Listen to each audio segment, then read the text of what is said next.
নমস্কাৰ Assam Northeast news live চাই থকা প্ৰতিগৰাকী দৰ্শকক ধন্যবাদ জনাইছো ষ্টুডিঅ'ত মই কষ্টৰিমা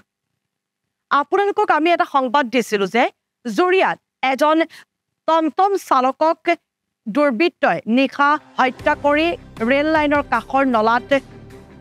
মৃতদেহ পেলাই থৈ গৈছিল আৰু সেই মৃতদেহটো উদ্ধাৰ কৰিছিল স্থানীয় ৰাইজে আৰু আজি সেই মৃতদেহটো উদ্ধাৰ কৰাৰ পাছৰে পৰা যি ধৰণে আৰক্ষী তদন্ত অব্যাহত ৰাখিছে সেই তদন্তত এতিয়ালৈকে অপৰাধীক গ্ৰেপ্তাৰ কৰিবলৈ সক্ষম নোপোৱাৰ বাবে সেই যিগৰাকী দুৰ্বৃত্তই সেই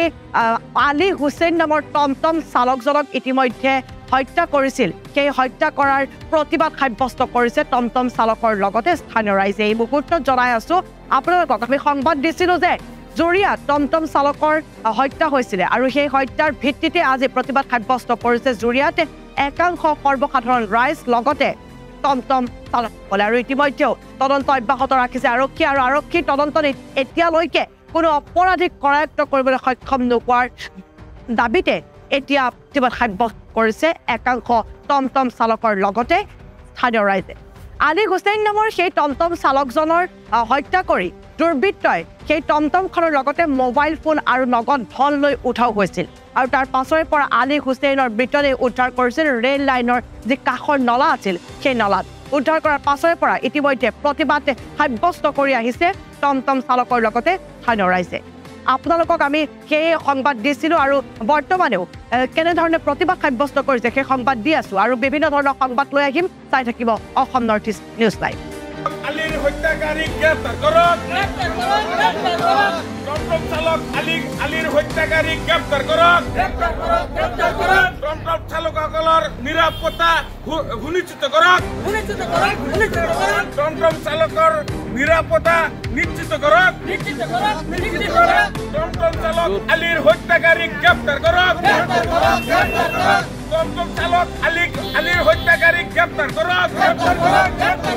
টমটম চালকৰ নিৰাপত্তা নিশ্চিত কৰক টমটম চালকৰ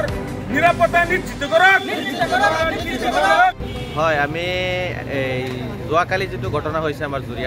জুৰিয়া বজাৰৰ টমটম চালক এজনক ৰাতি হানিখুচি হত্যা কৰা দেখা গৈছে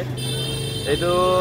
অসম আৰক্ষীৰ একদম নাকৰ তলত জুৰিয়া বজাৰৰ পৰা 1 মিটাৰ দূৰত্ব নহয় 500 মিটাৰ দূৰত্ব এনেকুৱা ঘটনা হৈছে এই যোৱা কিছুদিন আগতেও এই জুৰিয়া বজাৰৰ আশে পাশে যিমানকেইটা ঘটনা আমি দেখা পাইছোঁ এই ড্ৰাগছৰ পেডলাৰ যিবিলাক আছে আমাৰ সন্দেহ হৈছে এইটো যে নগাঁও আৰক্ষীয়ে ভালকৈ তদন্ত কৰিলে ঘটনাটো ওলাই যাব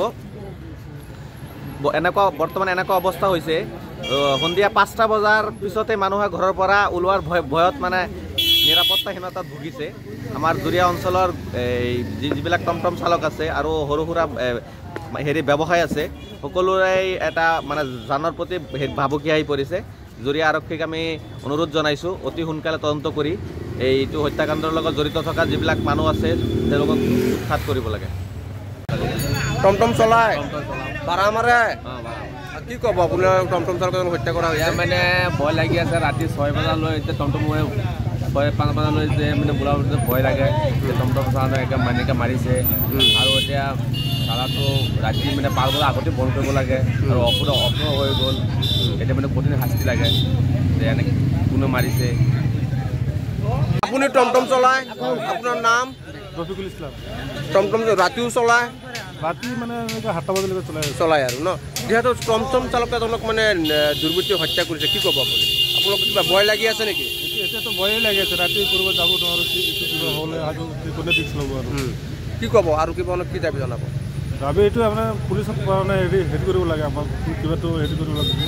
তদন্ত কৰি 2 গ্ৰেপ্তাৰ কৰিব লাগে ন যিজন মানুহ আলী হুছেইন নামৰ যে টমটম চালক আছে যিজন মানুহে তেখেতক মাৰিছে অতি সোনকালে দোষীক কৰায়ত্ব কৰি শাস্তি প্ৰদান কৰিব লাগে আপোনালোকৰ দাবী আৰু আপোনালোকে নিশ্চয় গম পায় যোৱাকালি যি এক জুৰিয়াত মৰ্মান্তিক ঘটনা হৈছে আমাৰ আলী বোলা এজন টমটম ড্ৰাইভাৰ এইজন মানুহক আমি সদায় পাই থাকোঁ জুৰিয়া বজাৰত কিন্তু যোৱাকালি আপোনালোকৰ নিউজৰ মাধ্যমে বা আমি যেনেকৈ গম পাইছোঁ এই মানুহজনক এনেকুৱা লাগিছে যে পৰিকল্পিতভাৱে কোনোবাই হত্যা কৰিছে গতিকে আৰক্ষী প্ৰশাসন বা জিলা প্ৰশাসনক আমি এটাই অনুৰোধ জনাইছোঁ এই আলী হত্যাকাৰীক অতি সোনকালে তদন্ত কৰি অতি সোনকালে জেল হাজতলৈ বা কঠোৰ শাস্তি প্ৰদান কৰিব লাগে লগতে আমাৰ যি টমটম চালকসকল আছে বা আমি যিবিলাক সাধাৰণ মানুহ আছোঁ এইসকল মানুহৰ নিৰাপত্তা সুনিশ্চিত কৰিব লাগে। জনপ্ৰিয় আছিল আলিদা বাদে আমি একো বুজা পোৱা নাছিলোঁ।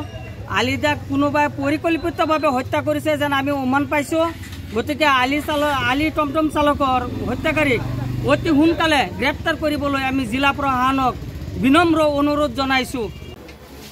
আপোনাৰ নাম? আলাউদ্দিন। কি কৰে আপুনি? দোকান। কি ক'ব? এই যে যোৱাকালি যিজন মানুহ টমটম চালক আলী হুছেইন নামৰ যিজন ব্যক্তি আছে, সেইজন যে অনধিকৃত আপোনাৰ কোনোবা দুৰ্বৃত্তই যে ৰাস্তাত মাৰি পেলাই দিছে, তাৰ কাৰণে চৰকাৰে বিশেষ পদক্ষেপ ল'ব লাগে আৰু যিসকল দোষী তেখেতক অতিপৰত সাব্যস্ত কৰি কঠিনতম কঠিন শাস্তি দিব লাগে। ৰাইজৰ দাবী।